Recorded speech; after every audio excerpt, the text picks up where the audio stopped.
There's something about the way the Five Nights at Freddy's community talks about the withered animatronics that has always bothered me. And not in the usual FNAF way, not in a this is mysterious way, not in like a Scott is hiding something way. I mean structurally, narratively. The withers are treated like a solved problem, as if their entire purpose in the story is already decided, as if they only exist to become something else. The classics. And for a long time I believed that too, you know. Because on the surface it makes sense. FNAF 2 is a prequel. FNAF 1 happens later. The withers look older, damaged and unfinished. So the assumption feels natural. These were the earlier versions. They were rebuilt. They became the FNAF 1 animatronics. Clean, simple, chronological. But the more time I spent actually sitting with the games, not the timeline charts, not the fandom shorthand, the more that assumption started to feel unsupported. Because the games never actually say that. And what they do say points somewhere else entirely. Here's the core issue. The rebuild theory only works if we assume that something extremely important happened off-screen, off dialogue, and without visual confirmation, in a franchise that normally goes out of its way to explain even the smallest logistical details. And once you notice that, the whole theory starts to wobble. There's anyone in the FNAF series who should confirm a rebuild, it's Phone Guy, right? Phone Guy isn't poetic, he isn't symbolic, he isn't speaking in riddles, he explains company procedures. So when people claim the withers were dismantled and rebuilt, the first thing we should ask is not does this feel right? It's does Phone Guy ever say that? In FNAF 2 Night 2, he explains the situation with the older animatronics. By now I'm sure you've noticed the older models sitting in the back room. Those are from the previous location, and we just use them for parts now. He establishes origin. The older models are from a previous location. He establishes status. They're sitting in the back room. And he establishes function. They're being used for parts. That's it. No rebuilding. No reconstruction. No mention of turning them into the current lineup. And that distinction matters more than people realize, because used for parts is not the same as rebuilt.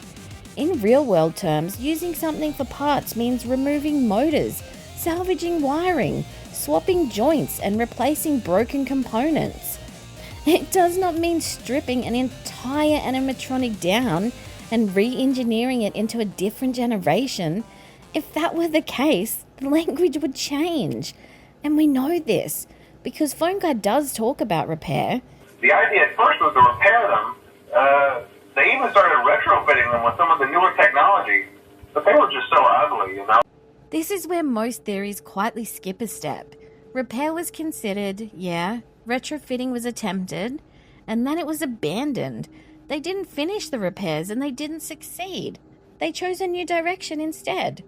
And that direction he described next doesn't match the classics at all. It matches the toys. Which leaves the rebuild theory with a serious problem. If the withers weren't successfully repaired, and the new direction produced the toys, then the classics are not the result of this process. They come from somewhere else. This is where the argument stops being abstract and becomes mechanical. The withered animatronics use Endo 2. The FNAF 1 classics use Endo 1. They are not cosmetic differences. An endoskeleton defines articulation, weight, facial mechanics and power requirements, intended use. Endo 2 is larger, more expressive, more complex. Endo 1 is simpler, older, more rigid. For the rebuild theory to work, Fazbear Entertainment would have had to take a newer, more advanced system, strip it down, remove its features, simplify articulation and replace it with older technology. That's not refurbishing at all. That's regression. Companies don't downgrade systems unless they are forced to, and the games never show that force. Instead, what they show is storage. In FNAF 2, the withers are still intact, still mobile, still capable of roaming. That's not scrap, that's sidelined equipment. And Foxy makes this impossible to ignore. Withered Foxy is damaged but functional. Classic Foxy is unfinished by design. He isn't broken. He's intentionally exposed, permanently out of order. If Classic Foxy were rebuilt from Withered Foxy, you would expect improvement. Instead, you get intention, which only makes sense if Classic Foxy was always meant to look that way. There's one more place the rebuild theory quietly falls apart, and it isn't in dialogue, it's in plain sight. Because by the time we reach Five Nights at Freddy's 3, the series stops speaking hypotheticals and starts showing us artifacts. FNAF 3 is not a functioning restaurant, it's a horror attraction, a museum, a place built entirely out of salvaged objects from Freddy Fazbear's past. Which means everything you see in that building was brought there deliberately. Nothing is accidental. And when you look closely at what's actually on display, the idea that the Withers were rebuilt into the classics becomes impossible to maintain. Let's start with the security office. Scattered through the room are parts from multiple animatronic eras. Masks, heads, arms, endoskeleton components. This isn't a single generation being represented, it's a collection, and among those parts is something extremely specific. A foxy arm and hook, exposed, damaged, and unmistakably built on Endo 2. Not implied, not stylized, visual. The bulk, the joint structure, the mechanical proportions. This is a Withered Foxy arm. And it exists alongside parts from other animatronics from other eras. Which immediately raises a question the rebuild theory cannot answer.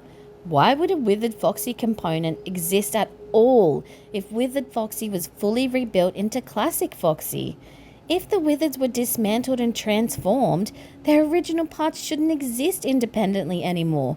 They should have been reused, replaced, or discarded entirely. But they weren't. They were preserved. And then there's camera 4. Mounted on the wall is Classic Foxy's head. Not damaged, not broken, not mid-repair, displayed.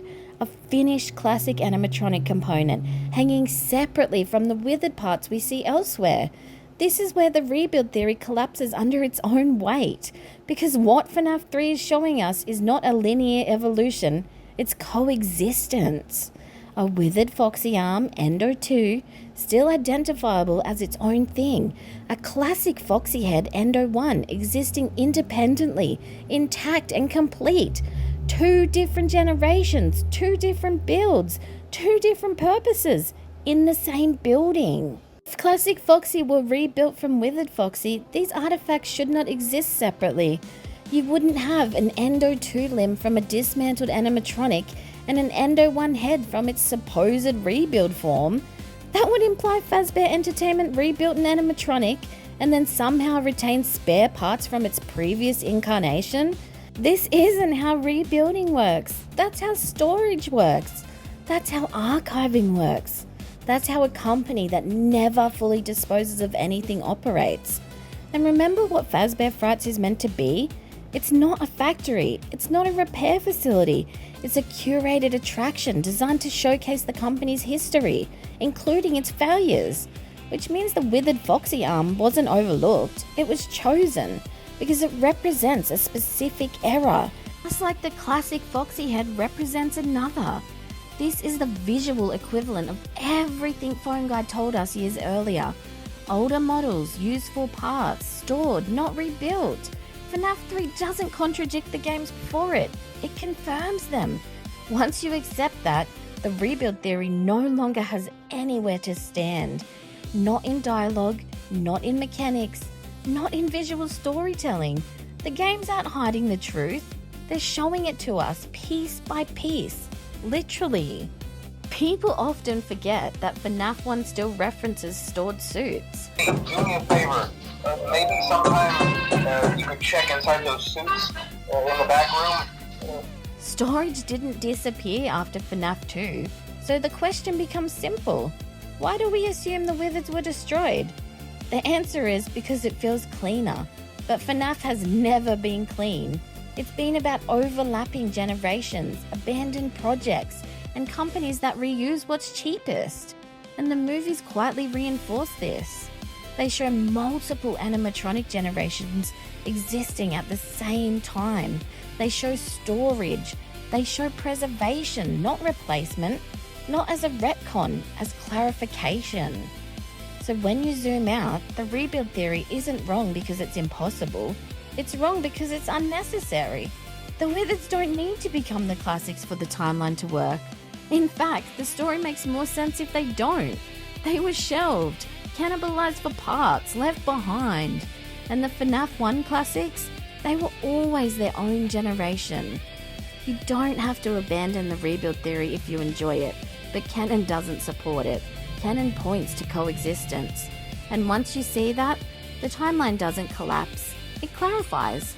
Because Five Nights at Freddy's doesn't move forward by fixing the past. It moves forward by keeping it. And sometimes the most unsettling answer isn't that something changed. It's that it never did.